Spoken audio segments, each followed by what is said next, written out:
didn't go where I thought we were going. I'm hearing, I don't know why, I'm hearing everything in pizzicato strings.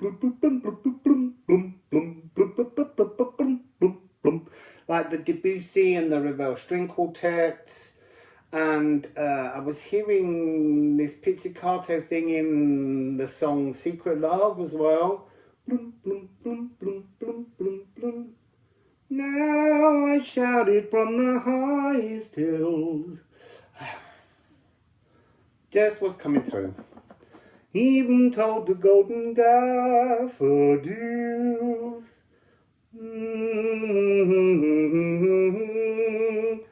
And my secret love's no secret any. Still coming back to this pizzicato. There's a so pizzicato. It's not got this long expressive bowing. It's like sort of coming to terms with our new philosophical outlook, and it has to be precise. It hasn't got time for wobbling, for having, you know, moving your hand along the bowstrings. It's got to be that kind of and they're showing me a moment in the music where it goes boom boom boom boom boom boom boom boom boom boom, and then it's like it kind of goes, oh, I've got to go back to the old pattern. It's about trip, trip, stumble and fall, that song. Again, it's about trying to learn to, look, it's like walking with a Zimmer frame. You're not quite stable on your legs. Our bodies, our physicality is transforming through this solar flare energy that's actually charging up the battery of our galactic inheritance, transforming the energy of the kite, and that's coming down the string and it's retuning us, but it's making us feel unstable physically, and that's what's causing us all these weird, eruptive, troubled, energetic aches. Because we've got to reach in that for that to come in, for this energy to make its Libra balance. So anyway, that's that. We're going to start with this deck. We're not looking, as I said, I don't need necessarily, but it's one of the people from the soap opera to come in, but it seems at the moment that they do want to. So, what can we share today? What can we share today? Interesting. We'll see what's down there, but there's a biggie just there. I'm just going to leave that one in the deck. Yeah, I'll come to those in a minute. So, Eros, you beautiful, beautiful. Oh, you see, secret love. Oh. Once I had a secret love. It was yourself that lived within the heart of me. It was your galactic inheritance. All too soon, my secret love became impatient to be free. There you go, see? It's Eros. And so, okay, right. Oh, you see, look, I didn't even know that when this artwork was chosen, it was because just down here, there's this creature in aquamarine from the Black Lagoon who seems to be holding the Eros arrow. But actually, what this is all this miniature detail that Anna, Daniela's mum, who did the artwork for these cards, she has a level of patience that I can't even begin to settle into. When she paints these amazing pieces of artwork, sometimes she goes around the edge of absolutely every single detail. It's mind-blowingly incredible. But they're coming across as all the individual cells that make up this, they've all got Eros inside them, hidden, fogged away, that we're trying to clean and see. This is the ultimate panacea, and this has one of my most favorite polarities. I am love and I am lust, because we have to seek lustfully to know lovingly. So, interesting, Cancer and Scorpio. We have Moon in Scorpio here with it, but we also have Moon in Leo, which is just one sign past. They're both fixed energies. Portal of Redeath. Self-expressive fun. Surfing symphonic waveforms. You see now, so all these little cells, these little tiny,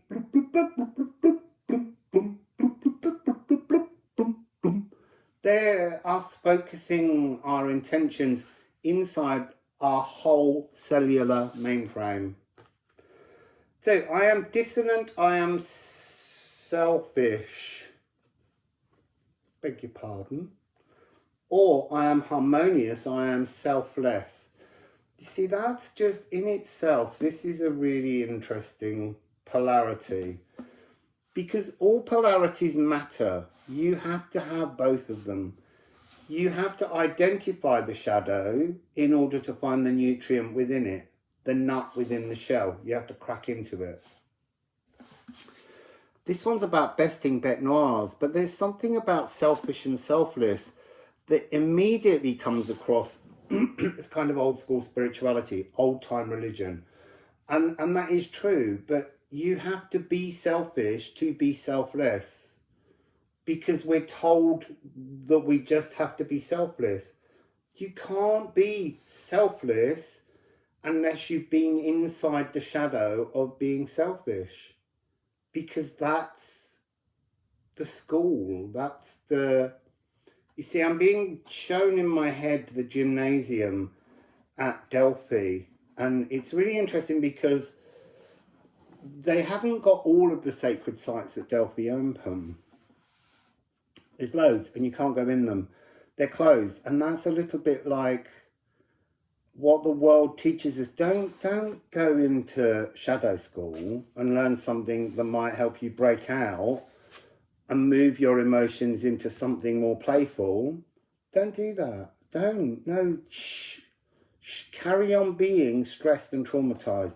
You're much easier to get money out of when you're all troubled. When you're sorted, we struggle. We struggle to rip you off.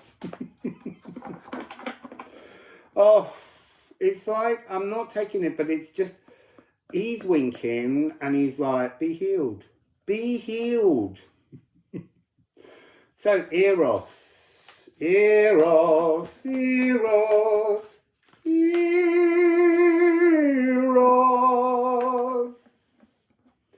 Okay, Eros is trying to bring on the message of... Sorry, I have to keep moving. Not very comfortable today. It's because love's all around me. Love is all around us. It's everywhere I go. It's so easy to channel a love song. We've got Aquavita on the floor. And this is... Look, I'm depressed, I'm heartened. Laughing at the pain in the shadows. Jubilant at finally understanding our sacred journey. But it's coming in with this frequency of the notion of infantilizing love. We have to grow up. We have to remember the greater, creative, explosive whale song of love. The biggest love song of all, which is us in our authenticity. Us walking with the world winking. The ultimate panacea, love. Remember, it's the fourth primordial deity. The whole world is truly hidden love. Once I had a secret love. It's all coming back to that sound. I really, that song came through and I was like, I'm not singing the Doris Day song today. I'm not singing that song. And then I was so pleased when the Debussy and Ravel pizzicato sounds were coming through. Sorry, I'm now just hearing loads of other pizzicato piece of music, which is unnecessary. But look, this is the point. It's about that each individual sound not wobbling, reminding us of that. Do not wobble as you move forward. But do wobble, because you do have to, but you need to learn to walk in love. And eventually you can throw away the frame that holds you up and the doubts, and you can walk in your authentic love frequency. I mean, that is really what's going on here. But you do have to wobble, but you have to wobble less and less and less. You have to be able to stand more and more firmly on your own 2 feet. Not linking arms with friends and family to help you along. We have to do it if we really want to free ourselves and enter the best timeline. I see that one was in something the other day. Mobile wealth, moving with the kite. Moving with the kite. We need to allow our galactic inheritance to guide us, not the earthbound moral compasses that are challenging us, that are holding us firm.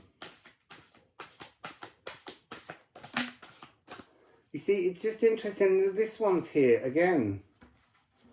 I was trying to think of how to, us moving in our ultimate truth, and it's back. It's like, look, this can be your whole world. You are my world, my world, my world, my world, my world. So it can be your whole world, but you have to walk yourself there. You have to tune yourself to it. You have to feel your way towards it. You have to know that you have transformed your moral compasses, freeing yourself from the ones that the collective is telling you. Because Aquarius is a collective energy. It is this new age energy, but we can only enter it alone. And everyone else will be there. Everyone else you know and love will be there in that world. They may be different because they've changed, but they are there. They are truly there. Even if you've got someone who you love dearly, who is just not on an awakened path, but you wish they were, they'll be there. You have to trust. But you can't take this timeline's version of them there. You have to just allow them to be there. So we've got this lovely combination. So all magic is personal Yggdrasil magic. All magic is for you, but that one.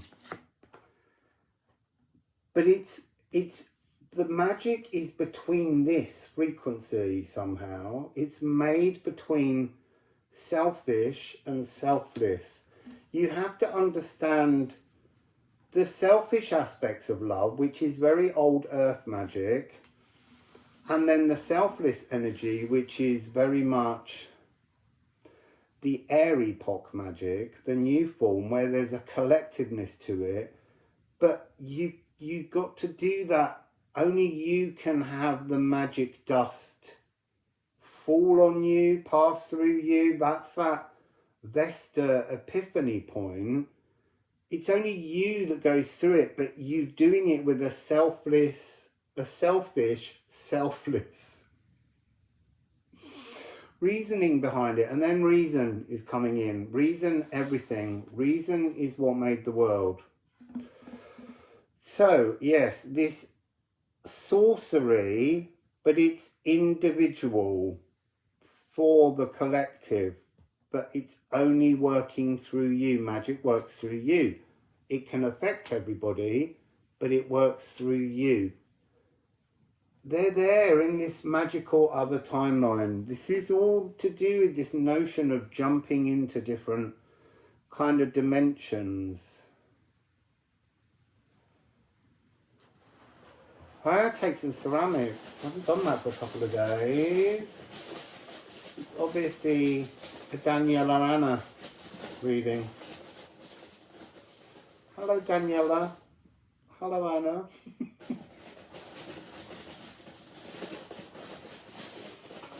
I feel like I've got to now go, hello Matthew.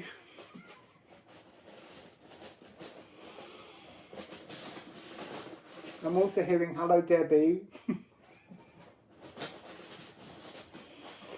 Look, it's about, I get it, all right. It's about being in this moment of shared loving.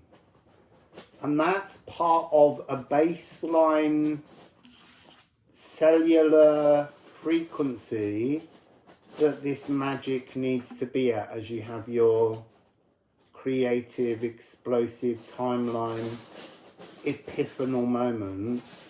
It's almost like you're lifting your entire Yggdrasil tree, personal one, out of the ground, and then this new Vesta reality is becoming you. Oh yeah, see, look, there's the code. You've got to be more than the code. You've got to match the code plus have something to root it into the new reality. And then your tree will be growing in a new forest. Or you'll be a new leaf on a new Yggdrasil tree. So what do we have? Well, what would we have? Liffruma, source of love. Love is a many splendid thing. And then what do we... Oh my goodness, it is your galactic birthright. Love is our birthright. Like we haven't been saying that forever. And then we have ripen, Rippian. Grow up, stop being a meanie, stop judging, stop everything, just love. Just seriously, just love. But you've got to love with an understanding of where that love is hidden. It's hidden in every shadow, in every darkness, in every deepest wound. There is love. And you need to, like I'm being shown an old garden sprinkler and it's spraying water, but this is the waters of compassion. Oh, I love it. And then look, we've got Hangatru, but that's really interesting. It wanted me to see this upside down because Hangatru is very much like the Hangman in the tarot deck. So the Hanged Man card is about turning things on their head. Stop thinking you're in this earth energy and you have to reach up to the divine and all that you have as your deities. Whether that's multiple or singular, you have to unroot, take your roots briefly out of this time zone, and then the energy can come from the other end. That's not rooted fully. That can float, that can glide, that's galactic, that's in the cosmic soils and oceans. And it's how you begin. You need to remember that you are divine and you have to reach down. And between those two frequencies, you're carrying a new energy so that this can come towards you and envelop you both down here and up there. I would say that, in fact, it's almost that. There's a version of you up there and there's a version of you down here. that needs to root into the physical, and so it has this additional root that this one doesn't have, because this is just pure divine cosmic loving Eros ultimate panacea frequency. And then just I'm seeing, I don't know, they're called nematodes, just floating on wind. So let's just shuffle the deck one more time.